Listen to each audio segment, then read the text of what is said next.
뭐 별 내용 없어요. 이 생태계라는 거 이제 뭐 어떤 건지 조금 보면 되는데, 학교에서 지금 진도 어디까지 나갔나? 응? 이제 막 나갔어? 오케이, 좋습니다. 우리가 지금 생태계라는 거 보고 싶은데, 가장 간단한 기본적인 값부터 보면은, 생태 환경이라면은 당연히 생명체가 존재해야 되는 거야. 그래서 하나의 생명체 딱 집어서, 하나만 딱 집었어요. 그것을 우리가 개체라고 합니다. 자, 이러한 개체를 같은 종을 묶은 거야. 아니, 지금 사람을 딱 택했다. 그럼 사람 종만 이렇게 쭉 모아봅니다. 그러면은 사람 종의 집단이 된단 말이지. 그것을 우리가 개체군이라고 해요.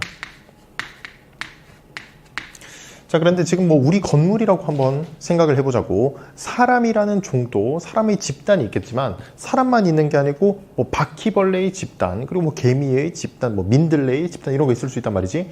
이렇게 여러 개체군이 모인다면 우리가 군집이라고 합니다.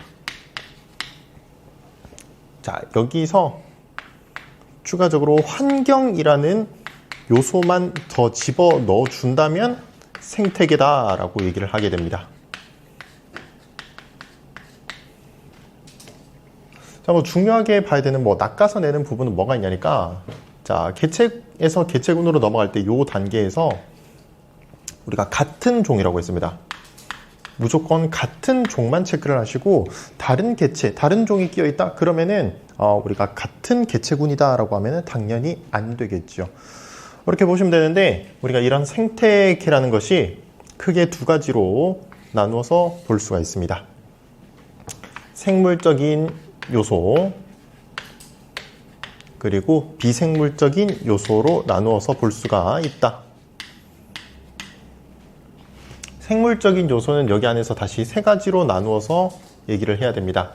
첫 번째가 생산자, 그 다음 두 번째가 소비자, 세 번째가 분해자입니다. 자, 비생물적 요소는 어떤 것이 있는지 바로 예시로 좀 보시면 되는데, 이런 생태계에서 생명체적인 요소를 다 제거를 한다면 군집 이하의 것들을 다 없애주는 거야. 그지? 다 이건 생명체들에 관한 내용이었으니까. 그러면 남는 것은 요 환경밖에 없어요. 환경. 그래서 환경적인 것을 우리가 비생물적 요소라고, 요인이라고 얘기를 하는구나 라고 보시면 되는데, 뭐 예시들이 빛이라든지 혹은 뭐 물, 수분,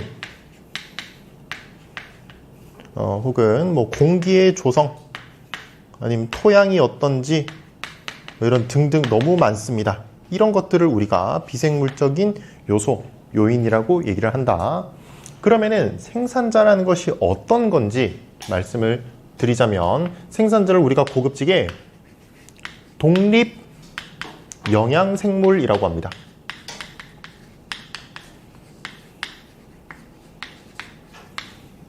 자, 이런 독립 영양생물은 말 그대로 혼자서 독립적으로 영양분을 만들어서 이용을 하는 친구들을 얘기한다. 그렇기 때문에 이런 생산자는 우리가 보통 광합성 생명체들 떠올려 주시면 돼요. 물론 무조건 광합성만이 뭐 독립 영양생물은 아니겠지만 대표적이라고 얘기를 할 수가 있겠죠. 가장 일반적인 예시들은 여러 식물들이 있을 것이고요. 추가적으로 식물성 플랑크톤 이런 거 나옵니다. 우리가 배웠던 것 중에서도 이런 생산자인데 식물이 아닌 형태가 있죠. 어떤 게 기억이 나나? 지질시대로 넘어가야 돼요. 남세균. 그치, 남세균. 세균인데 뭐야? 광합성을 하죠. 식물이 아닌데 광합성을 한단 말이지. 이런 것들 모두 다 생산자라고 하셔야 돼요. 무조건 식물만 하는 것은 조금 곤란하다는 것이야. 자, 그럼 소비자. 우리가 고급지게 어떻게 얘기하냐 하니까 종속 영양생물이라고 합니다.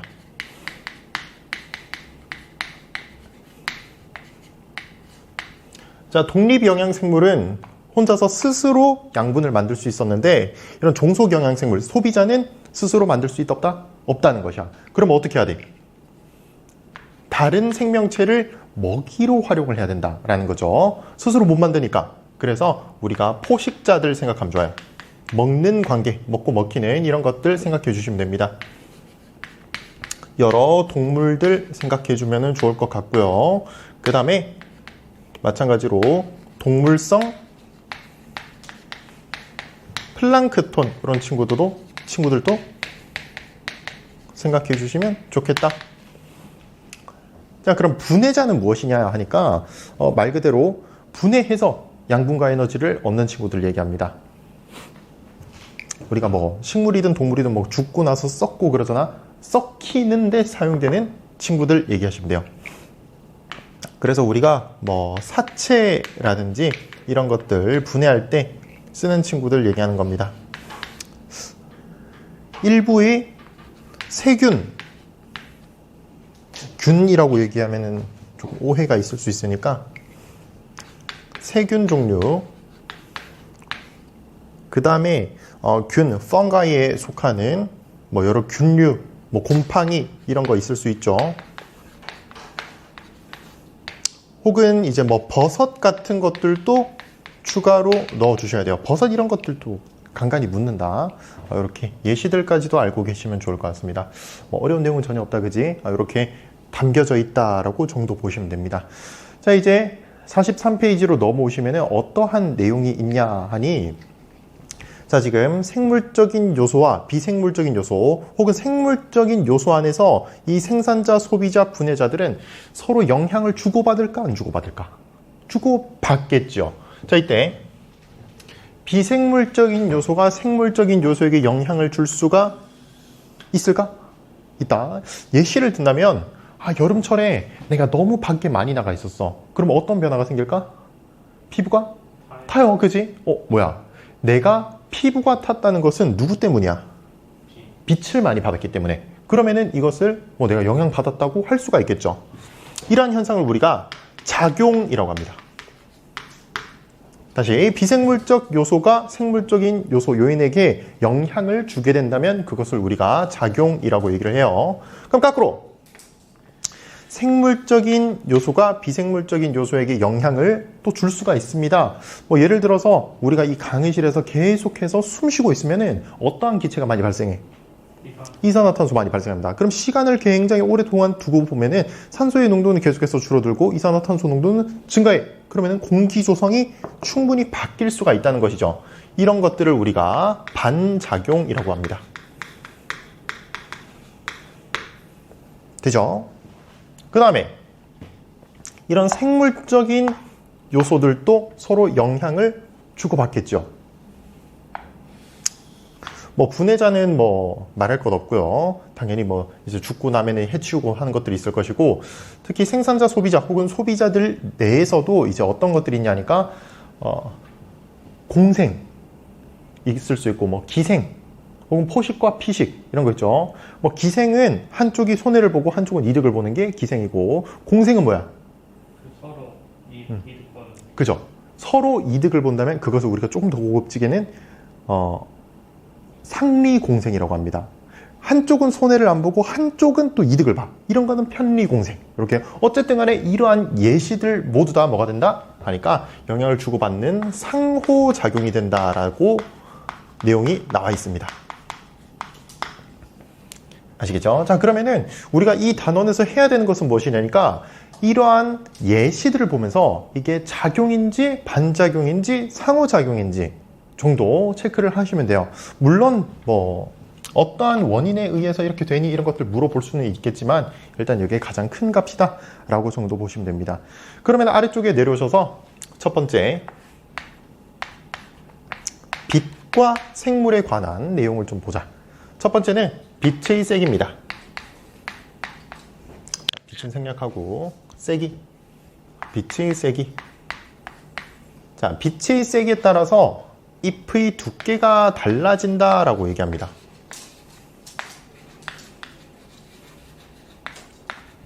자, 한쪽은 잎이 굉장히 두터운 게 있고요. 또 다른 하나는 잎이 굉장히 좀 얇은 형태를 띠기도 합니다. 자, 이것은 빛의 세기에 따라서 좌우된다라고 이제 얘기가 나온단 말이죠. 잎이 두꺼운 것을 우리가 양엽이라고 하고요. 잎의 두께가 얕은 것을 음엽이라고 얘기를 한다. 자, 둘 중에 빛의 세기가 누가 더 크겠나? 그지? 근데 그렇게 얘기하면 난 모르긴 한데, 양엽이 빛의 세기가 더 셉니다. 이유는 간단하단 말이지. 우리가 이렇게 빽빽하게 들어차 있는 요 구간을 울타리 조직이라고 해요. 책에 나와 있지? 울타리 조직 이렇게 나와 있는데, 울타리 조직이 두껍다라는 것은 세포가 많이 존재한다. 잎의 앞면입니다. 이게 앞면이 세포가 많이 존재한다인 건데, 세포가 왜 많이 존재하겠어? 빛 많이 받는 빛을 뭐? 많이 받아서 많이 받아서 뭘 하기 위해? 광합성. 그렇죠. 광합성 많이 할 수 있다는 거야. 그러면은 얘는 광합성 많이 못해요. 그럼 어떠한 환경일까? 빛의 세기가 약한 곳이겠죠.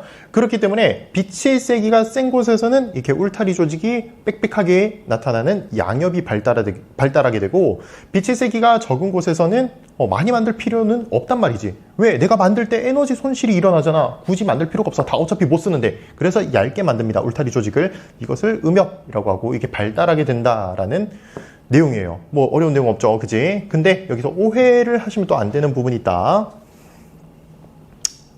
위에 그릴까? 자, 나무가 이렇게 존재할 때, 자, 나무 이렇게 존재한다. 자, 이렇게 돼 있을 때, 여기는 태양빛을 많이 받을 수 있단 말이지? 그럼 여기는 어떤 나뭇잎이 발달하나? 양엽. 자, 그러면은 이 양엽을 나타내는 식물이니까 무조건 다 양엽이다 하면 틀린다. 알겠죠? 여기 안쪽 그리고 아래쪽에는 빛의 양이 적게 받게 된다고. 그러면 여기에는 음엽이 발달하게 될 수밖에 없겠죠. 그렇기 때문에 한 그루의 나무가 모두 다 음엽, 모두 다 양엽 그러지는 않다는 거지. 한 나무에서도 양엽이 나타날 수도 있고 음엽이 나타날 수도 있고, 이 위치에 따라서 다르다 정도로 확인을 하시면 되겠습니다. 그 좌측에는 조금 더 심화된 내용 같이 나올 수가 있기 때문에 그냥 넣어둔 것이에요. 그게 생명과학에서 나오는 부분인데, 자, 양엽인 식물과 양엽을 가지고 있는 식물이랑 음엽을 좀 많이 가지고 있는 식물이 있을 수 있어요. 자, 이것은 쌤이 양지, 음지 이렇게 넣어놨는데, 그게 이렇게 키가 큰 나무들은 양엽이 당연히 많겠지. 근데 키가 작은 나무들은 음엽이 많겠죠.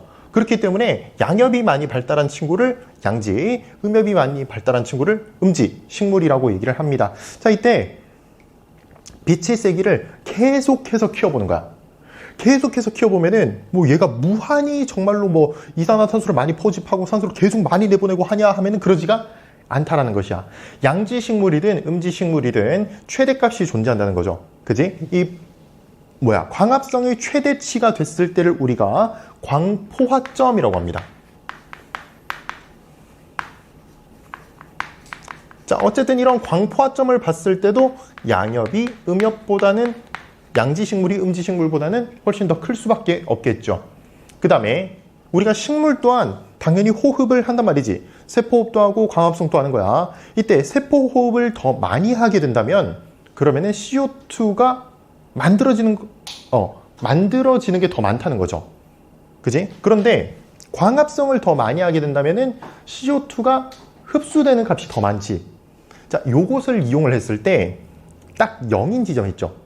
언제쯤 전환이 될지 이해됩니까? 세포호흡을 더 많이 할지 광합성을 더 많이 할지에서 이 딱 한가운데 지점이 있을 거라고. 0인 지점, 출입이 0인 지점이 있는데 그때를 우리가 보상점이라고 얘기해요.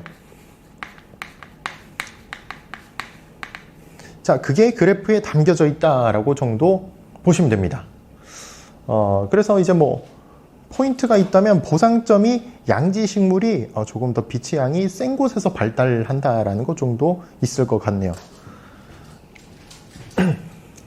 자, 그 다음엔 빛의 파장에 대한 내용이다.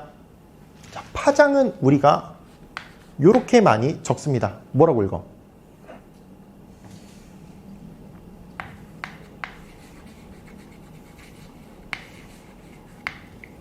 B는 묵음이에요. 람다라고 읽어요. 알겠지? 람다라고 읽고 파장을 의미하는구나 라고 보시면 됩니다. 선민이 선택 과목 뭐 했어? 저 아 맞다, 문과라고 했지. 그래서 어떤 거 선택했어? 그냥 뭐 문과 여러 가지 들었어요. 응? 네? 그러니까 어떤 과목들? 기억이 안 나는데. 기억이 안 나? 네, 어. 정치랑 뭐 사회문화랑 이런 거 했던 것 같은데. 정법이랑 사문이랑 네, 뭐 과학과 과목은 하나도 안 듣는 건가 그러면? 그래. 과학을 하면은 정말로 쭉 많이 보게 될 내용이라서 그런데 근데 이 얘기를 했었을 텐데 우리가 분명 1학기 때 왜 문과 쪽으로 간다고 했지? 수학이 약해서 수학이 약해서 혹시 요번에도 좀 그래? 몇 점 정도 나왔어? 60점 초반입니다. 그래? 선생님이 선민이 너 그 과학을 하는 걸 보면은 조금 아쉬워. 이과 가도 될 것 같은데 라는 생각을 하는데 수학이 약하면은 고민해 봐야 될 것 같네요. 그럼 문과 쪽으로 갔을 때 하고픈 진로가 있는 거야? 어떤 거 하고 싶어? 회계학습. 회계 좋네요. 회계하면 이제 또 뭐 틀어지면은 저기 은행 이런 데도 뭐 갈 수도 있고 하니까 좋네요. 어쨌든 이 람다라고 읽고 파장에 대한 값입니다. 그런데 파장과 에너지는 어떠한 관계에 있냐니까 역수 관계에 있어요. 역수. 우리가 이것은 통합과학 1에서 스펙트럼 보시면 돼요. 스펙트럼을 생각을 해봤을 때 자, 오른쪽이 보통 빨간색 정도 놔주고요. 좌측을 보라색 계열을 좀 많이 놔줘. 자, 이때 빨간색이 에너지가 높아, 파란색이 에너지가 높아. 빨간색이 에너지가 낮아요. 그지? 파란색이 에너지가 높은 구간이야. 자, 그러면은 파장이 파란색이 짧고요. 빨간색이 파장이 긴 쪽이야. 파장이라는 것을 중학교 1학년 때 배우고 안 나온단 말이야. 파장이 뭔지 기억해? 뭐 그렇게 나오는 거 맞는데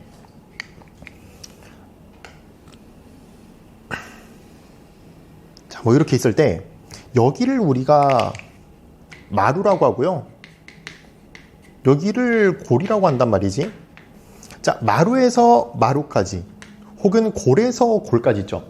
이만큼 여기 지점에서 다시 돌아오는 지점 있지. 자, 이것을 우리가 한 파장이라고 합니다. 자, 이게 지금 파장이 길게 쌤이 그린 건데 파장을 짧게 그리라면은 자, 이게 파장이 짧은 거야, 이게. 자, 많이 반복한단 말이지. 그죠? 이렇게만 봐도 에너지가 누가 더 커 보이냐니까 진동을 많이 하는 애가 에너지가 클 것 아니냐고. 그죠? 진동을 많이 하는 것은 당연히 파란색으로 보이게 될 수밖에 없다는 거죠. 자, 그렇기 때문에 에너지랑 파장은 반비례하는 이런 관계에 있는데 자, 이것을 우리가 어디에서 쓸까 하는 겁니다. 자, 어디에서 쓸까 하니까 태양빛이 들어올 때 자, 가시광의 영역이 쭉 들어옵니다. 가시광만 들어오는 건 아니겠지만 자, 이때 빨간색 빛이 들어오기도 하고요. 노란색 빛이 들어오기도 하고 파란색 빛이 들어오기도 해요. 자, 적색광, 황색광, 청색광 이렇게 얘기를 하는데 지금 에너지 순서대로 냅둔 거야. 그죠? 뭐 거꾸로 말한다면은 파장이 큰 것부터 이렇게 쭉 나열을 했습니다. 자, 이때 활용하는 친구들이 각각 다르다라고 해요. 조류들이. 자, 가장 얕은 쪽에서 사용하는 조류들이 녹조류입니다. 그 다음 조금 더 깊은 곳까지 이렇게 분포하는 친구들이 갈조류. 그 다음에 아주 깊은 데까지 존재하는 친구들이 홍조류 이렇게 나와요. 자, 조류 앞에 붙는 것들은 뭐 당연히 색상일 거고 본인들이 띄는 색상이다 라고 정도 보시면 되고요. 자, 녹조류는 가장 얕은 곳에 있어. 그러니까 에너지가 가장 작은 붉은색 빛을 많이 씁니다. 그죠? 에너지가 작으니까 깊게 못 들어간다고.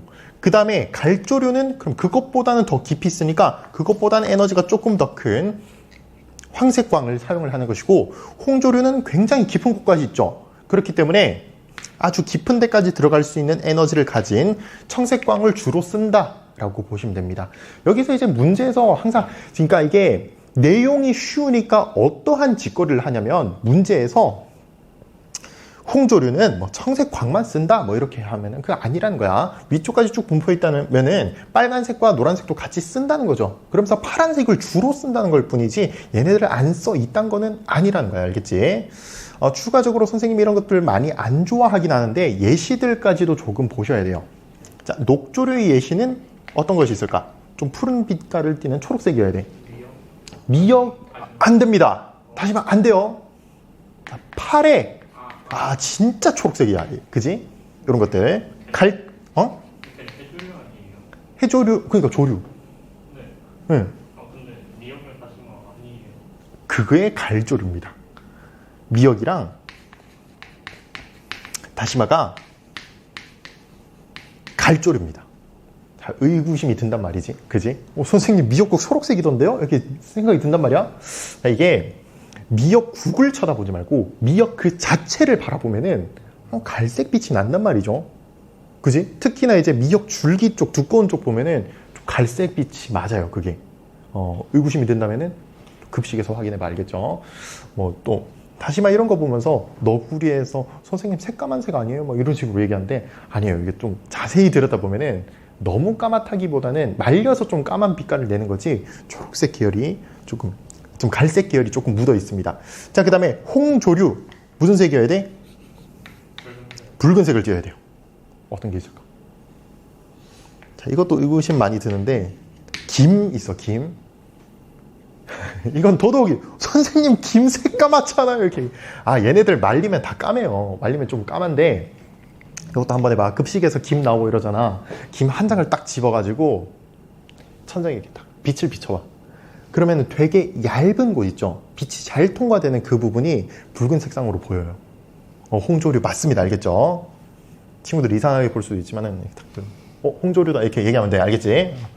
자, 그 다음에 그 다음 페이지 넘어가시면 별거 없습니다. 1조 시간 이런 거 있다.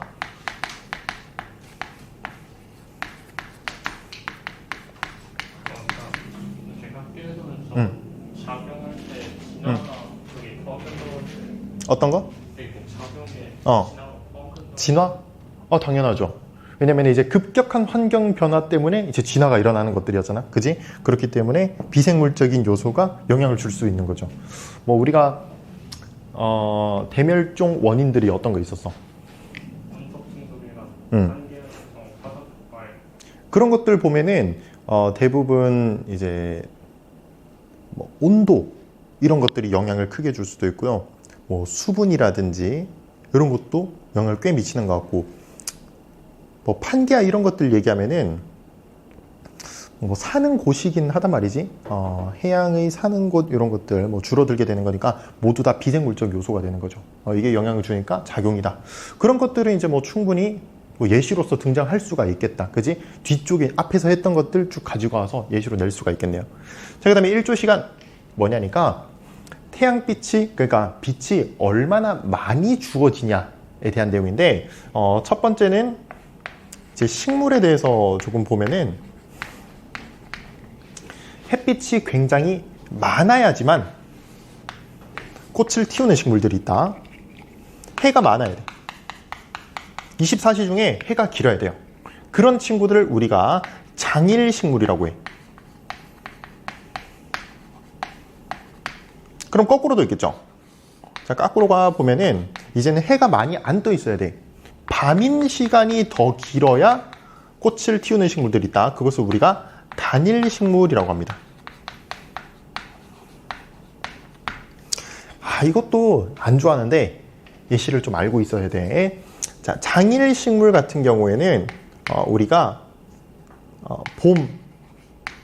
봄철 혹은 이제 뭐 초여름 이런 식물들을 생각하면 좋고요. 예시로 항상 나오는 것은 시금치 이런 거 보면 좋습니다. 그 다음에 단일 식물 같은 경우에는 가을철 식물들 보면 돼. 가을철 꽃 어떤 것들이 있을까? 응? 감? 그건 잘 모르겠네. 꽃! 가을철에 꽃 피는 식물들. 쌤, 요거 못 본 지 좀 된 것 같은데 코스모스 이런 거 가을철에 피거든요. 그 다음에 선생님이 어제 예산을 좀 갔다 왔습니다. 예산 상설시장 뭐 그 백종원 막 했던 거 있잖아, 그지? 그래가지고 한번 시간이 돼서 들렀는데 거기 가니까 이 축제를 하고 있었어. 근데 선생님이 거기서 말고도 선생님 원래 경상도 사람이니까 경상남도 마산에서는 가을철마다 이 축제를 합니다. 뭐냐니까 국화 축제를 해요. 여러 국화 종류들을 쭉 모아놔가지고 국화 축제 합니다.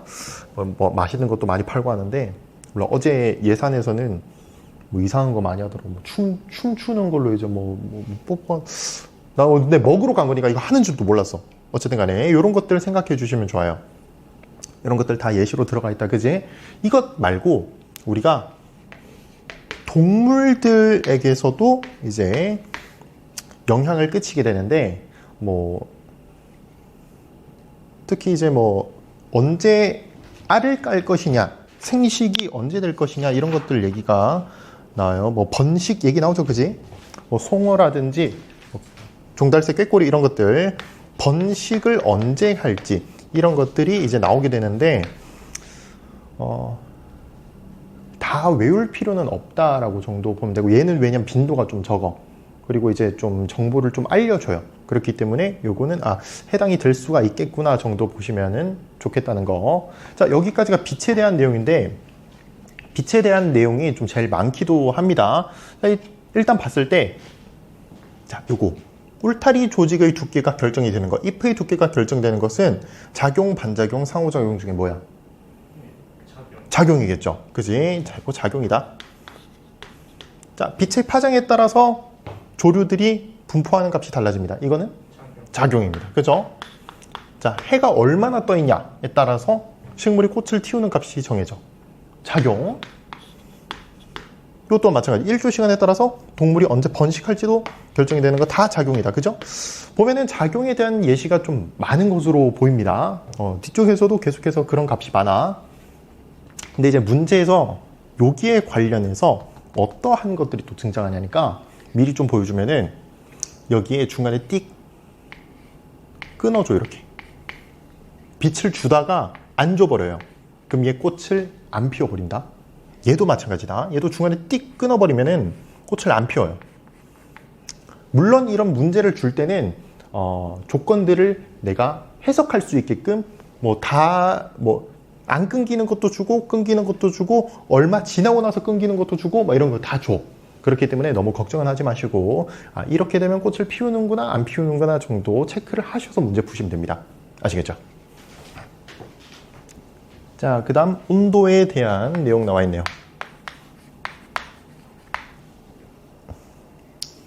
먼저 식물 나와 있다.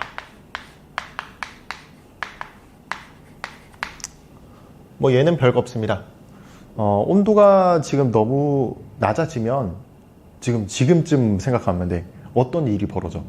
낙엽. 그치, 낙엽이 있습니다. 그래서 낙엽수 얘기를 하시면 돼요. 낙엽을 떨어뜨리는.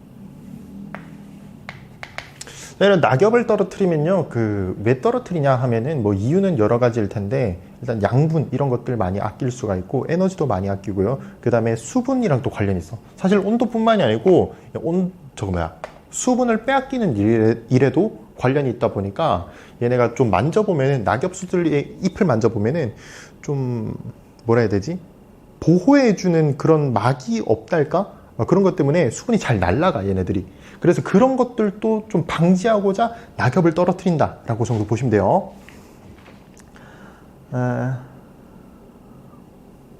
그 정도 보시면 되겠다. 자, 동물에 대해서 이제 많이 나오니까 이곳은 동물에 대한 값을 좀 주로 보자. 자, 일단은 뭐 동물들이 겨울잠 자는 것들 생각해 볼 수 있습니다. 추워지면 겨울잠을 자. 왜 잘까? 에너지 저장하려고. 그죠? 그 이유를 조금 더 생각해 보면 어떨까? 겨울철에 먹을 때. 그렇지. 이 먹이 관계에 있어서 굉장히 불리하기 때문이다 라고 정도 보시면 되는데 겨울잠 자는 동물들 보면은 뭐 곰, 개구리, 뭐 다람쥐 이런 것들 뭐 많은데 재밌는 거는 뭐 중간에 이제 깨는 친구들 존재해요. 중간에 깨는 친구들. 왜 깰까? 그래도 좀 에너지를 좀 저장을 해야 되니까 보충? 보충? 밖에 나가면 보충할 게 없잖아. 고갈된 거야, 걔네들. 중간에 깨는 애들이 고갈된 거야. 그러니까 충분하게 먹질 못했다는 거지. 중간에 이렇게 막 깼는데 나가보면 막 눈 덮여 있고 막 그래요. 그럼 죽을 확률이 되게 높겠죠, 그지? 그래서 이제 겨울잠 들기 전에 동물들 보면은 이게 막 우리가 부었다라고 표현을 해야 될까? 부었다, 정말로 이게 이렇게 커도 되나? 싶을 정도로 막 그렇게 돼 있어. 자, 어쨌든 겨울잠 이런 거 얘기할 수가 있고, 제일 많이 나오는 것은 거기 지금 여우 보이죠? 여우. 사실 여우를 그냥 대표적인 예시로서 드는 것이고, 여우뿐만이 아니고 다른 동물들도 마찬가지인데, 북극과 이 사막여우에 대해서입니다. 자, 북극여우, 사막여우를 보면은 어떤 차이가 보여? 얘는 귀가 크고. 오, 그지? 자, 북극여우는 귀가 좀 동그랗게 생겼는데, 사막여우는 되게 귀가 이렇게 크고 많이 뻗쳐 있어. 그리고 북극여우의 몸통은요, 되게 큰데, 사막여우의 몸통은 되게 좀 작은 편이다. 자, 이게 뭔 이유가 있냐 하니까, 우리가 열을 많이 방출을 시키려면은 공기와 많이 맞닿아야 돼. 그래서 이걸 뭐라고 얘기하냐니까, 말단부의 크기를 키운다라는 말로 표현합니다. 알겠죠? 말단부, 그러니까 끝쪽 부분을 많이 키워버리면 공기랑 많이 접촉을 할 수 있으니까 열을 많이 방출시킬 수 있다라는 내용이고, 그럼 북극여우가 말단부가 작은 거는 오케이인데 지금 몸통도 커요. 자, 이게 지금 관련이 있는 건데, 몸통은 내 몸 안쪽에 있는 거잖아. 이거는 공기랑 접하는 거야, 안 접하는 거야? 안 접하는 거지. 이것을 키우는 거야. 공기랑 접하지 않는 부분을 키우면은 내가 열의 발산을 막을 수 있는 거지. 그지? 그래서 이런 이유들이 있다라고 정도 보시면 됩니다. 그래서 몸통 크기와 말단부 이런 거 내용 많이 나오는데, 온도 관련해서는 대부분이 지금 뭐 이런 내용들을 얘기를 하게 될 거예요. 그 다음에 뭐 계절형 나오는데, 계절에 따라서 뭐 몸 크기라든지 색상이라든지 이런 거 바뀔 수 있는 친구들 얘기합니다. 빈도는 거의 잘 안 나와요. 한번 체크만 해보시면 될 것 같습니다. 그 다음 물, 수분에 대한 내용입니다. 자, 첫 번째는 식물. 자, 이것은 방금 온도에서 얘기했는데, 이 낙엽수랑 상록수라고 얘기하죠. 낙엽수는 말 그대로 낙엽을 떨어뜨리는 애들이고, 잎을 떨어뜨리는 애들이고, 상록수는 항상 상풀을 녹자입니다. 낙엽 떨어뜨려, 안 떨어뜨려? 안 떨어뜨리죠. 우리나라의 대표적인 상록수 누가 있나? 소나무죠. 그치? 소나무라든지 선생님이 좋아하는 동백나무 이런 것들 보면은, 동백나무 잎을 한번 만져본 적 있나? 걔가 되게 반딱반딱해. 그리고 잎을 한번 탁 구부려 보면은 얘가 이렇게 텐션이 있어요. 장력이 있어가지고 쭉 이렇게 탱탱하다가 갑자기 어느 순간 딱 지나면 갑자기 팍 끊긴다, 얘가. 뭔 말이야? 바깥쪽에 되게 튼튼하게 잡아주는 코팅이 되어 있다라고 정도 보시면 돼요. 그래서 이런 것들 보면은, 아, 수분이 잘 안 날아가게끔 되어 있구나 라는 거 우리가 알 수가 있어요. 그래서 상록수들은 굳이 낙엽을 떨어뜨리지 않아도 괜찮겠다라고 우리가 이해를 할 수가 있죠. 이런 것들 얘기를 할 수가 있고, 물이 적은 지역에서 사는 생명체를 보면은, 우리가 선인장 이런 것들 생각해 보면 좋은데, 비가 한 번에 엄청 많이 내렸다가 그냥 쭉 한동안 너무 안 내렸다가 이렇게 하지. 그러면 물을 한번 내가 접할 수 있을 때 많이 모아놔야 돼. 그래서 뭐라고 얘기하냐니까, 저수 조직이 발달한다라고 해요. 혹시 선인장 키워본 적 있어? 선생님 선인장을 키웠었거든? 선인장 보면은 안쪽 몸통이 되게 커요. 그게 다 저수 조직이야. 한번 싹 갈라보면은 물을 저장할 수 있는 기관이 굉장히 큽니다. 이렇게 저수 조직이 발달했다라고 정도 보면 되고, 거꾸로 우리가 수생식물이라고 하죠. 물에서 사는 친구들이 있는데, 이런 친구들은 뭐 저수 조직이 발달할 이유는 더더욱 뭐 없고요. 물에다가 한 반쯤 잠겨 있다 보니까 숨쉬기가 힘들어. 그럼 어떻게 해야 돼? 숨쉬기 좋게끔 진화를 했겠죠. 그래서 우리가 통기 조직이 발달한다라는 말을 합니다. 자, 그 다음 동물 한번 살펴보자. 별거 없고요. 우리가 이 곤충들 보면은 이 키틴질이라고 합니다. 키틴질이 있어서 수분을 잘 안 뺏길 수 있어. 곤충들 물 먹는 거 본 적 있나? 잘 보기 힘들어. 그게 잘 보기 힘든데 왜 그러냐니까 일단 키틴질로 우리가 보호를 하고 있기 때문에 수분의 손실이 많이 없습니다. 키틴질이 어떤 건지 알고 있나? 그런 느낌인데 더 정확히는 이제 새우 껍질, 그게 완전 키틴질이에요. 새우 껍질, 객, 등딱지 이런 것들이 다 키틴질입니다. 그래서 그런 종류로 생각하면 좋아. 혹시 번데기 먹어봤어? 번데기 아예 안 먹어본 거야? 먹을 수 있을 것 같아? 쌤도 못 먹을 것 같은데 선생님 그게 그 호불호 갈린다고 하잖아. 그 식감이 너무 선생님 어릴 때는 번데기 정말 많이 팔았거든. 형은 되게 좋아해서 잘 먹던데 쌤은 한번 입 뜯다가 바로 뱉었습니다. 선생님이 또 재밌는 얘기로 아버지께서 농사를 지으신단 말이지. 그래서 선생님 어릴 때 뭘 그렇게 많이 했냐니까 그 2리터짜리 페트병에다가 가을철에 메뚜기를 계속 잡아. 메뚜기를 막 계속 잡아요. 그래서 어머니께서 뭔 얘기 했었냐니까 한 며칠 내내 계속 잡고 있는 거야. 페트병 한 몇 개나 내뒀어. 그랬더니 어머니가 한번 튀겨줄까? 이렇게 묻는 거야. 그래서 네, 한번 튀겨주세요 했단 말이지. 집에 가서 막 몇 마리를 좀 세척해가지고 튀겼는데 형이랑 어머니는 잘 먹어. 맛있대. 고소하대. 그래서 나도 한번 시도를 탁 했는데 요즘에 그 겉바속촉이라고 하죠. 와우, 완전 겉바속촉이야. 그 번데기랑 느낌이 너무 비슷해. 그래가지고 나는 못 삼켰습니다. 몇 번 씹다가 이거 안 되겠어가지고 뱉었거든. 다 겉이 바삭한 이유는 이 키틴질이었겠지, 그지? 난 잘 모르겠다. 나는 이제 무인도에 가면은 굶어 죽어야 될 수도 있어. 어쨌든 간에 이렇게 곤충 얘기할 수 있고요. 그 다음에 파충류들도 보면은 몸에 얘는 왜 자, 파충류는 비늘로 덮여져 있기 때문에 또 수분 손실을 많이 막아줄 수가 있다. 그 다음에 낙타 이런 친구들도 우리가 얘기를 할 수가 있습니다. 낙타도 물이 적은 곳에서 살죠. 그래서 어떠한 일을 하냐니까 낙타는 소변을 많이 볼까 안 볼까? 안 보겠죠. 소변이 적다. 소변이라는 것은 물이 대부분이에요. 우리 사람들 같은 경우에 보면은 물이 대부분인데, 그럼 낙타도 이제 같은 포유류로서 소변을 많이 보겠다면은 일반적으로 물을 많이 배출을 해야 되는데, 그럼 안 된다는 거지. 얘랑 마찬가지야. 물을 많이 저장하고 있어야 돼요. 그렇기 때문에 소변을 많이 보면 안 돼. 그런데 이제 아예 안 볼 수는 없으니까 한 번 볼 때 보면은 소변이 굉장히 농도가 짙단 말이죠. 이런 것들 얘기를 할 수가 있겠습니다. 자, 요 정도 이제 문제로서 등장을 할 것이고, 나머지는 이제 별거 없습니다. 그 다음 페이지 45페이지 보시면 되는데, 자, 공기에 대해서 여러 가지 예시들이 나와 있다. 자, 고산지대에서 사는 사람은 적혈구 양이 많아요. 적혈구 하는 일이 뭐야? 산소를 운반시켜줘. 그치? 자, 고산지대라는 것은 높은 산이야. 높은 산에서는 산소의 농도가 적겠죠. 그러니까 우리가 헤모글로빈을 많이 둬가지고 산소 이동을 조금 더 적합하게 만들어주자라는 그런 내용이고요. 어떤 예시가 있지 또?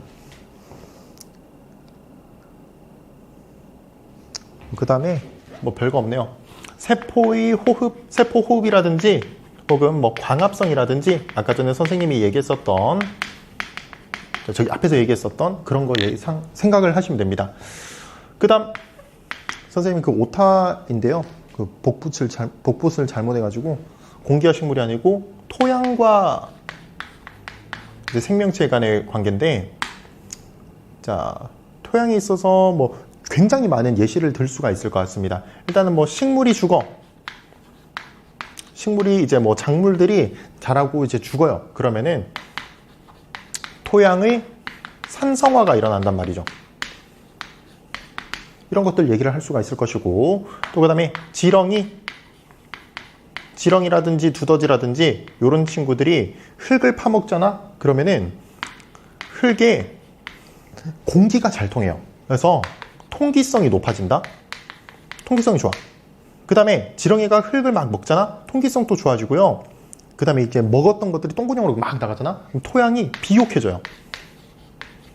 이런 것들 얘기를 할 수가 있고, 또 더 나가서 지렁이가 흙을 이렇게 먹어가지고 통기성도 좋아지고 비옥해지면은 이 식물, 작물이 잘 자라요. 자, 이런 것들 다 얘기할 수가 있겠죠. 뭐 등등등 있는데, 자, 보시면은 뭐 빠르게 얘기할게요. 자, 요것도 작용, 요것도 작용, 요것도 작용이야. 그지? 자, 이것도 작용이고요. 작용, 작용, 작용, 작용, 다 작용이다. 그지? 자, 그 다음에 고산지대 헤모글로빈 요것도 작용 얘기고요. 요거는 반작용의 예시가 될 수가 있겠네요. 그렇지? 우리가 세포호흡하고 광합성하고 그러면 공기 조성이 달라진다. 이것은 생명체가 비생물에게, 그러니까 반작용 예시가 될 수가 있을 것 같고, 자, 식물이 죽어서 토양이 산성화됐다. 요것도 반작용의 예시가 될 것 같아요. 그 다음, 자, 봐봐. 지렁이가 흙을 먹었더니 흙의 통기성이 좋아지고요. 비옥해진다. 요거 반작용 얘기죠. 그런데 이것 때문에 식물, 작물이 잘 자란다. 이거 뭐야? 아, 그죠. 이것은 상호작용 얘기다. 이런 거를 할 줄 알면 되겠다라는 부분입니다. 어려운 거 전혀 없다. 그지? 자, 그 다음 페이지 넘어가면 간단한 OX 있습니다. 빠르게 한번 해보시면 좋을 것 같다. 그 다음 내용 한번 보자.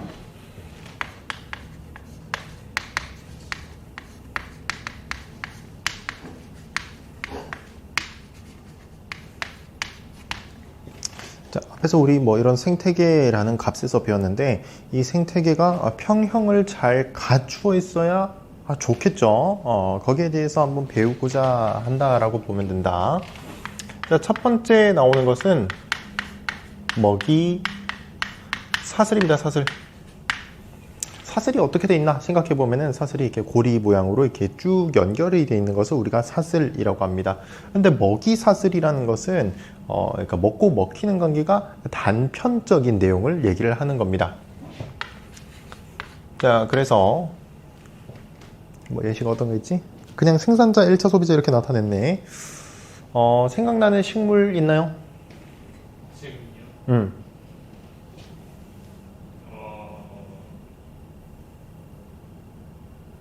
은행나무요. 은행나무.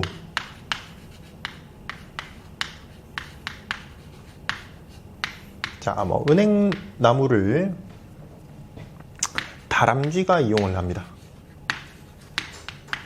자, 이 다람쥐를 누가 먹을까?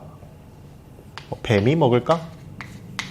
자, 뱀이 먹고, 뱀을 누가 먹을까? 매가 먹을까? 자, 뭐 이렇게 했다라고 해봅시다. 자, 이렇게 단편적인 요 하나의 값, 요것만 딱 얘기를 하고자 하는 거야. 자, 일단은 은행나무는 광합성을 할 것이기 때문에 이 친구는 생산자라고 얘기를 할 수가 있다. 그럼 나머지 것들은 모두 다 포식과 피식의 관계니까 얘네들을, 그쵸, 소비자라고 얘기를 하는데, 우리가 이 단계가 있다는 것이야. 생산자를 바로 이용하는 친구를 우리가 1차 소비자라고 하고, 1차 소비자를 먹어서 양분과 에너지를 충족하는 친구들을 2차, 그 다음에 2차를 먹어서 한다면 그럼 3차 이렇게 되는데, 이 생태 환경에서 이제 더 이상 나를 먹는 친구가 없어. 그럼 우리가 최종 소비자라고도 얘기를 합니다. 아시겠죠? 자, 요 정도 내용이고, 그 다음에 추가적으로, 자, 위쪽으로 올라갈수록 우리가 상위 영양 단계라고 얘기를 하고요. 그럼 거꾸로 생산자 쪽으로 갈수록 하위 영양 단계라고 얘기를 합니다. 이렇게 부른다 정도만 아시면 돼요. 여기에서 뭐 이게 어떤 거야 이렇게 묻지는 않아. 그러면은 이제 또 그 아래 내용 봅시다. 먹이, 그물이라는 것이 나오는데, 먹이, 그물은 뭐 어려운 게 아니고 먹이 사슬이 굉장히 복잡하게 얽혀 있는, 그러니까 먹이 사슬 하나가 아니고 여러 개를 뒀다라고 정도 보시면 됩니다. 자, 예시 거기 있는 그대로 적을게. 자, 생산자가 있고, 쌤 땅 위에 것만 할게요. 자, 1차 소비자가 나비, 송충이, 또 뭐 있나? 토끼, 다람쥐, 토끼, 쥐.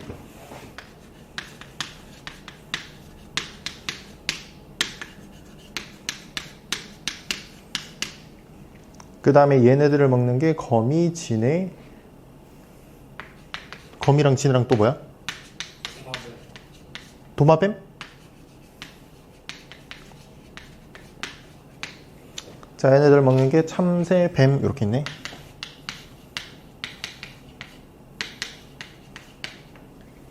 자, 그리고 매랑 쪽제비랑.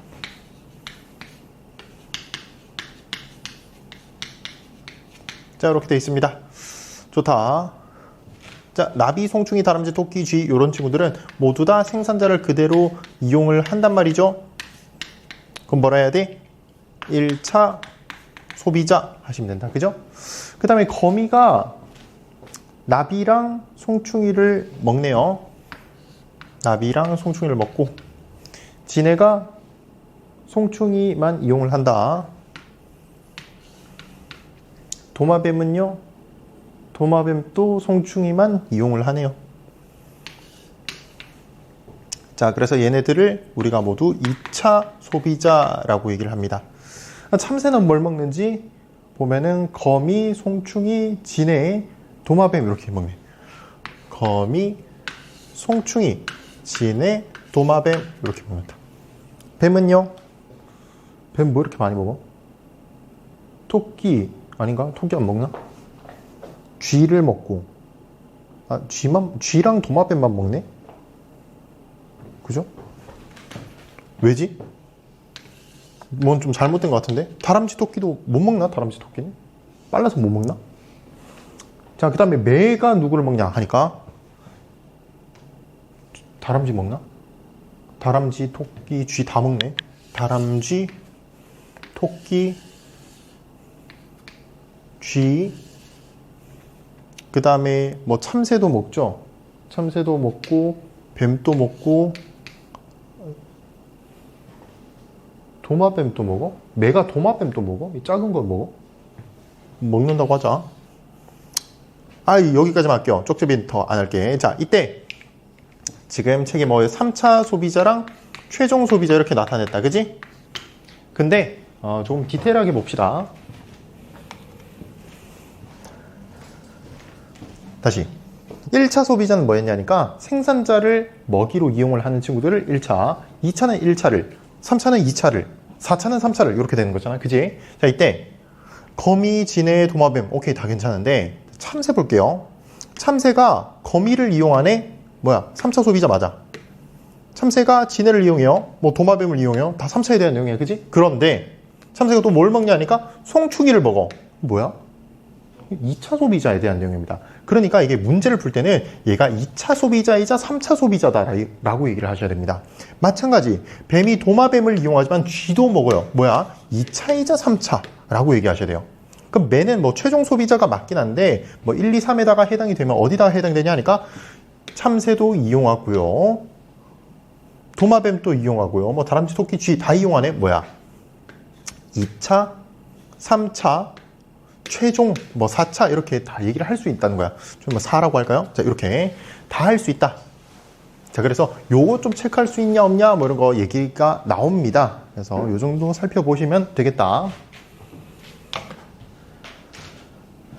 그 다음에 생태계에서의 에너지 흐름이 있습니다. 이것도 뭐 별 내용 아니에요.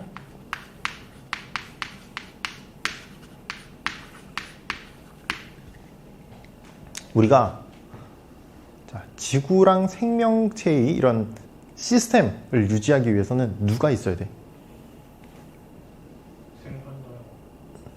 자, 요거는 통과원. 그렇죠. 태양. 통과원 내용이다. 태양이 있어야지만 가능하다. 그래서 태양 에너지가 쭉 도달하는 것이야, 지구에. 그럼 그것을 바로 이용하는 친구들이 생산자가 되겠죠. 자, 이 생산자가 있을 것이고, 그 다음에 뭐 1차, 쌤 2차까지만 적을게요. 자, 그리고 얘네들이 다 죽고 나면 이 분해자, 이런 친구들이 있을 것이야. 선생님이 빨간색은 에너지에 대한 내용, 파란색은 물질의 이동에 대해서 얘기를 할게요. 지금 뭐 에너지 흐름만 얘기를 좀 하는데 선생님 물질까지 바로 그냥 다 얘기할게요. 자, 이 에너지가 전달이 된다. 생산자가 이용을 합니다. 그죠? 그럼 1차 소비자가 생산자를 먹잖아. 그러면 에너지 전달돼야 안 돼? 됩니다. 헌데 생산자가 세포호흡 해안에 하죠. 바깥으로 방출이 됩니다. 그러면 한번 생각해 보면은 생산자의 에너지가 1차 소비자에게 그대로 전달이 되나? 아니라는 거야. 마찬가지 2차 소비자가 1차 소비자를 먹어. 그럼 1차 소비자의 에너지가 2차 소비자에게 전달이 돼요. 헌데 1차 소비자가 세포호흡 한다고 그러면은 고스란히 전달되지 못합니다. 그럼 에너지 양이 점점 어떻게 될까? 그렇죠. 감소하게 된다. 자, 분해자가 생산자도 먹고요. 1차 소비자도 먹고요. 2차 소비자도 먹어요. 그래서 에너지가 쭉 다 전달이 되는데 분해자 또한 세포호흡을 하죠. 이런 거 생각해 볼 수가 있고 물질 또 이동이 되겠죠. 생산자의 물질을 1차 소비자가 1차 소비자의 물질을 2차 소비자가 그리고 이런 것들 모두 다 분해자가 다시금 가져가서 자연 상태로 다시 돌려주겠죠. 자연에게 원소의 형태로 다시 돌려준다. 이렇게 물질과 에너지가 흐른다라는 것 정도 확인하시면 됩니다. 그러면 이 생태의 생물 피라미드 좀 봅시다. 피라미드 어떻게 생겼냐? 삼각형으로 생겨 먹었습니다. 그죠? 이렇게 삼각형으로 생겨 먹었고 제일 아래쪽이 생산자, 그 다음에 1차, 그 다음에 2차 이렇게 얘기를 하자. 자, 이런 식으로 나타내져 있다라고 나옵니다. 상위 영양 단계로 갈수록 어떤 값이든 얘네들이 줄어든다라고 나오는데 어떤 것들이 여기에 해당하냐 하니까 첫 번째 이 생물 피라미드에 개체수라는 것이 여기에 해당이 되고요. 그 다음에 생물량, 그 다음에 에너지량 이런 것들 포함이 된다라고 봅니다. 자, 에너지는 얘기를 하기 쉽죠. 아까 전에 다 얘기를 했다. 상위 영양 단계로 갈수록 에너지가 고스란히 전달이 안 되다 보니까 상위 영양 단계로 갈수록 줄어들게 돼 라고 얘기를 했고요. 개체수 또한 마찬가지입니다. 당연히 아래쪽 하위 영양 단계가 많아야지만 우리가 먹이 관계에 있어서 안정함을 취할 수 있다라는 부분이고 생물량에 대해서 뭐 묻지는 않지만 생물량이 어떠한 것인지를 우리가 단위를 보면 알 수 있어요. 생물량 단위가 그램 퍼 제곱미터라고 나와 있어. 제곱미터가 뭐에 대한 단위야? 제곱미터가 뭐에 대한 단위입니까? 네? 제곱미터. 넓이죠? 그지? 자, 그래서 우리가 이 면적에 대해서 얘기를 하고 싶어 하는 건데, 그램은 뭐에 대한 단위야? 무게? 질량이죠. 그지? 자, 그렇기 때문에 단위 면적당 질량이 얼마나 많냐라는 부분인데, 이거 어렵지 않고요. 당연히 개체수의 비례를 하겠죠. 당연한 거예요. 그렇기 때문에 생물량 또한 이렇게 피라미드 형태로 이루어져 있다라고 얘기를 합니다. 자, 그렇기 때문에 우리 이 에너지는 계속 에너지 가야 되는데 에너지는 상위 영양 단계로 갈수록 점점 줄어든다인데요. 자, 보시면은 그 아래쪽에 보시면 에너지 효율에 대해서 나와 있습니다. 에너지 효율. 자, 일단 에너지 효율은 어떻게 구하는 것이니? 하니까 에너지 효율은요 전 단계분의 현 단계를 하시면 됩니다. 100분율로 나타내고 싶으니까 우리는 곱하기 100을 하자라는 것이야. 그러면은 지금 선생님 다 계산기 두들겨서 다 넣어 놓은 거야. 계산 지금 여기서 하기 싫으니까. 자, 생산자 어떻게 하냐? 생산자의 효율을 어떻게 구하니까 생산자는 에너지를 어디서 가지고 옵니까? 태양 에너지에서 가지고 온다는 것이야. 그럼 태양 에너지분의 생산자 현재의 에너지 값을 넣어주시면 된다라는 건데 그게 이게 몇 퍼센트가 나오냐 하니까 생산자가 1.2%가 나오네요. 그 다음에 1차 소비자의 에너지 효율이 궁금해. 그럼 어떻게 해야 돼? 선민 1차 소비자의 에너지 효율이 궁금해. 그러면은 생산자의 에너지분의 1차 소비자의 에너지 하시면 됩니다. 그렇게 해서 곱하기 100 들었더니 14.5%가 나오네요. 자, 그 다음에 2차 소비자의 에너지 효율. 그러면 1차분의 2차 하시면 됩니다. 이게 16.7. 자, 지금 3차까지 거기다가 실어놨네요. 자, 3차 소비자 궁금하다면은 2차분의 3차 하시면 된다고. 이게 25.3%입니다. 자, 지금 보면은 효율이 점점 어떻게 되고 있습니까? 상위 영향 단계로 갈수록 그죠? 증가한다. 자, 이게 포인트다. 여기서 항상 나오는 문제입니다. 에너지의 값은 상위 영향 단계로 갈수록 줄어드는데 에너지 효율은 상위 영향 단계로 갈수록 증가한다는 게 여기서 포인트가 됩니다. 아시겠죠? 자, 하지만 이것은 일반적인 값이에요. 뭐? 이것은 보편적으로는 맞다는 거야. 자, 일반적으로는 맞는데 문제에서 선미 잘 들어. 선민아 잘 들어야 돼. 일반적으로 상위 영향 단계로 갈수록 에너지 효율이 줄어드는 거 맞는데 아니게 줄 수 있어요.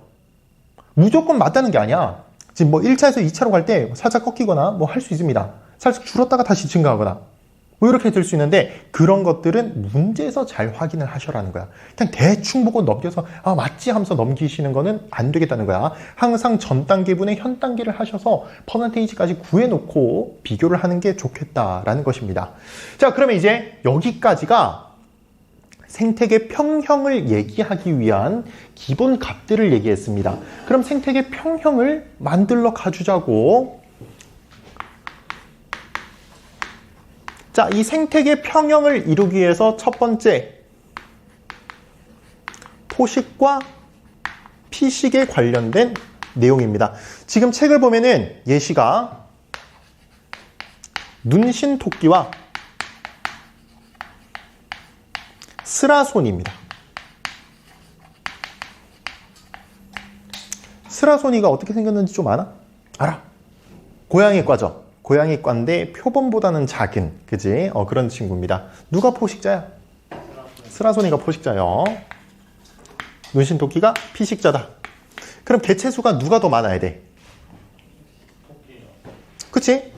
피식자인 눈신토끼가 더 많아야 돼요. 그럼 포식자는 줄어들어야 돼. 작아. 그런데 스라소니가 너무 많이 먹었어. 그럼 눈신토끼가 줄어들게 되죠. 그럼 뭐야? 스라소니 입장에서는 먹을 게 줄어들었네 하면서 줄어들어요. 그럼 뭐야? 눈신토끼 입장에서는 스라소니 날 먹는 애가 줄어들었네 하면서 얘가 많아져. 그럼 뭐야?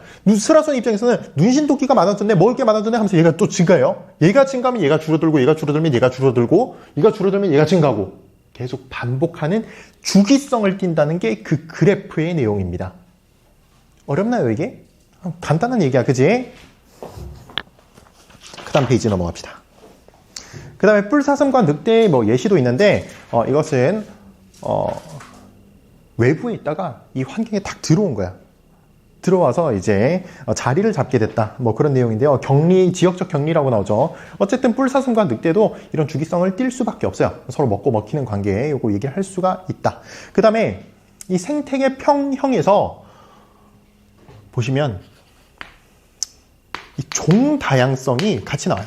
이거 근데 우리가 생물 다양성 얘기하면서 얘기했다. 종 다양성이 어떨수록 유리합니까?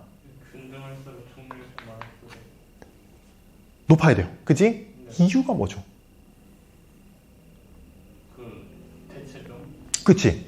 먹이가 다양하면은 어떠한 종이 멸종이 됐을 때 다른 종이 피해를 보는 확률이 적다는 거야. 뭐가 있기 때문에? 대체제가 있기 때문에. 그래서 선생님이 지금 왼쪽에는 종 다양성이 되게 큰 값을 넣어놨고요. 오른쪽에는 종 다양성이 굉장히 적은 값을 넣어놨어. 이때 뭐 예를 들자면은 거기 있는 들쥐를 모두 다 없애봐. 자, 왼쪽이든 오른쪽 생태든 모두 다 들쥐라는 값을 없애줘요. 그러면 오른쪽에는 들쥐를 먹는 나머지 친구들 있죠? 모두 다 살 수가 없습니다. 다 죽어야 돼. 그런데 왼쪽에 있는 생태 환경에서는 들쥐가 죽으면 물론 상위 포식자들이 영향받아요. 개체수가 감소하는데 멸종까지 되냐 하면은 아니, 안 그럴 수 있다고. 왜냐니까 대체제가 있기 때문에 다른 친구들을 먹을 수 있어. 뭐 이런 내용이 나오게 되죠. 그래서 종다양성은 높을수록 좋다라는 내용입니다. 그 다음, 이 생태계 평형이 계속해서 유지가 되면은 좋겠어. 그런데 이 피라미드가 망가지는 거야. 그리고 회복이 되는 그런 관계를 얘기를 하고 싶어 하는 겁니다. 근데 이게 생각해보면 당연한 거다. 잘 봐봐.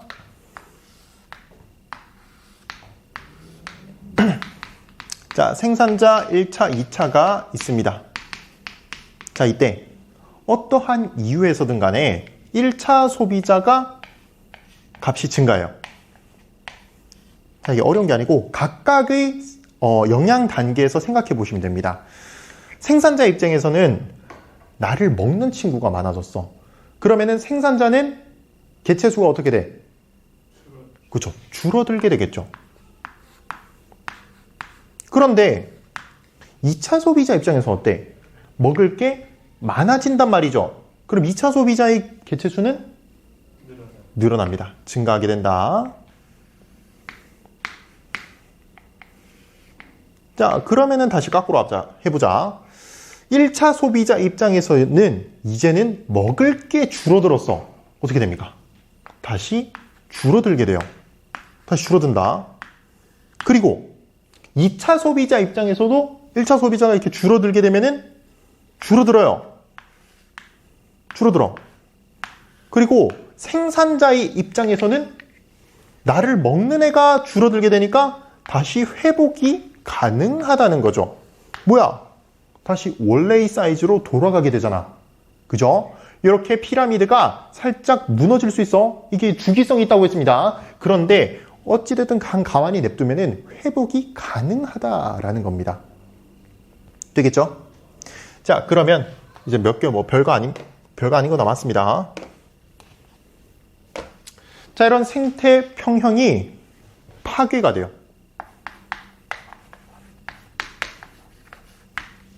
자, 어떠한 이유로서 파괴가 되는지 하니까 크게 두 가지가 있습니다. 자연재해. 그 다음에 인간의 활동이 있어요. 자연재해라면은 우리가 태풍이라든지 산사태라든지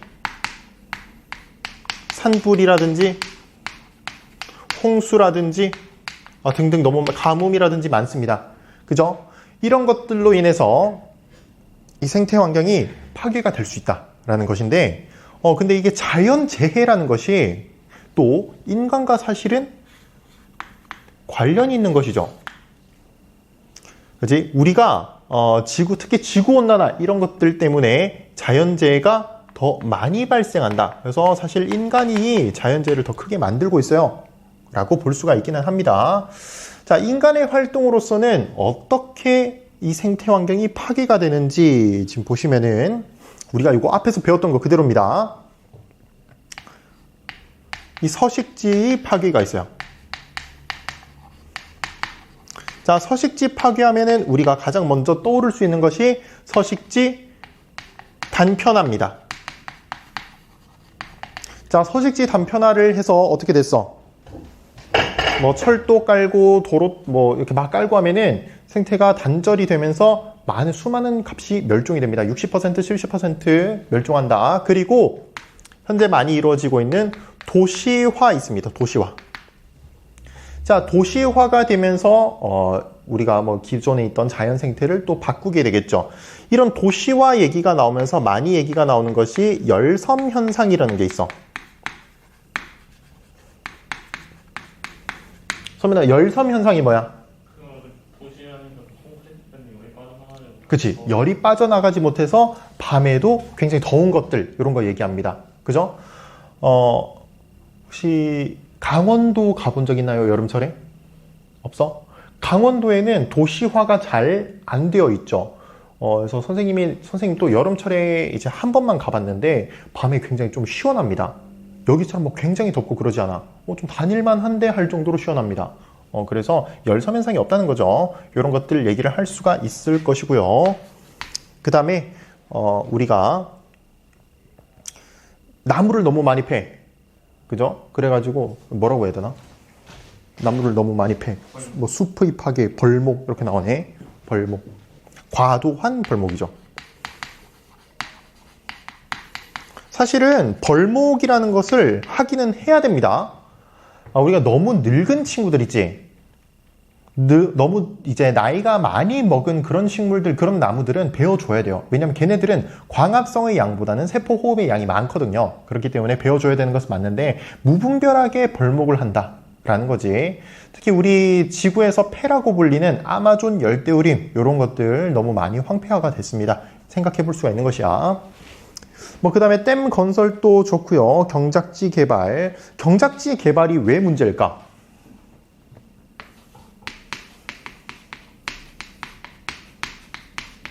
경작지라는 것은 내가 키우고 싶은 식물을 기르는 거잖아. 그지? 자, 그러면 이 종이 단일화가 된단 말이죠. 종 다양성이 떨어지게 됨으로써 우리가 생물 다양성이 떨어진다라고 얘기를 할 수가 있겠습니다. 이런 것들이 문제가 된다. 그 다음에 환경오염 이런 것들 한번 눈으로 보시면 되는데 제일 아래쪽에 있는 예시 볼게요.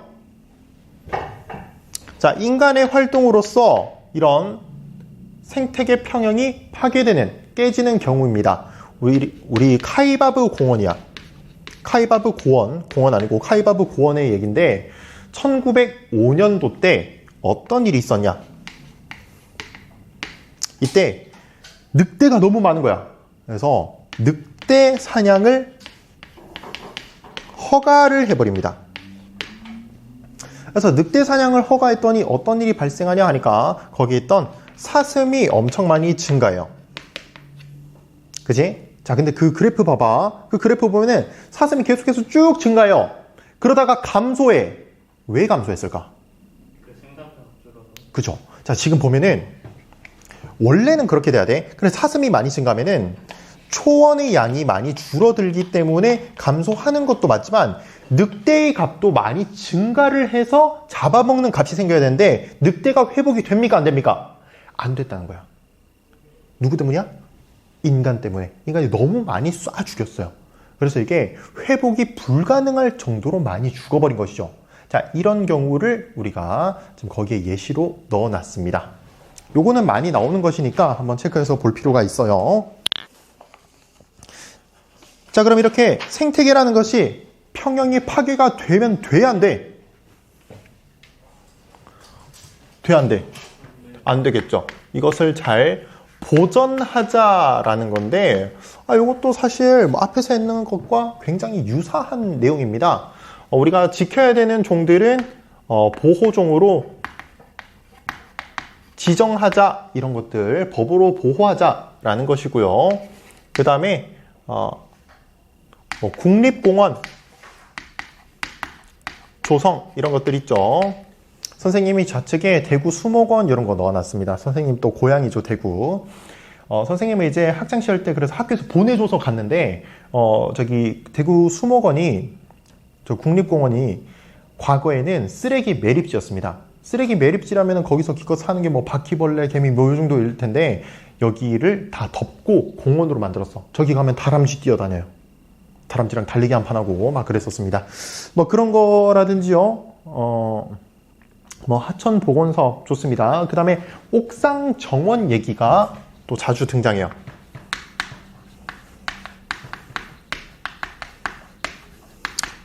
요즘에 옥상 정원 이런 거 많이 보이는데 옥상 정원을 설치해주면 이 열섬 현상을 완화시킬 수 있어. 뭐 이런 내용이 나오고 추가적으로 우리가 앞에서 또 했던 것 중에 생태 통로 이런 것들 있죠. 자, 생태 통로 설치해주면 이 서식 단편화에 대해서 또 얘기 가능합니다. 그죠? 그 다음 또 항상 나오는 거 뭐야? 협약 맺자.